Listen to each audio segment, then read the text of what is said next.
Hey guys, and welcome back to this channel. In this video I'll be showing you guys how you can favorite elements on CapCut PC. Just go to audio and you can favorite like an audio if you'd like to by pressing the star button. You can favorite text effects as well. Here, as you can see, for instance, I want to favorite this one. I can just press the star icon, and if I go to the favorites, it will be there.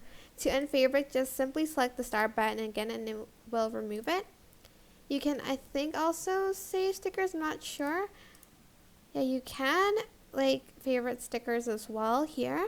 You can also favorite effects, body effects and video effects, and it will show up on the top. You can not favorite transitions and filters, so you can only favorite audio, text, stickers, and effects. So you can only favorite these four. That is it. I hope this tutorial is helpful for you guys. Don't forget to like, comment, share, and also subscribe to this channel if you haven't done that already. If you have any questions, just leave it in the comment section down below and I'll try my best to answer them all for you guys. And if you found this video helpful, please click the thanks button above the description box down below. Thank you so much for watching. Bye!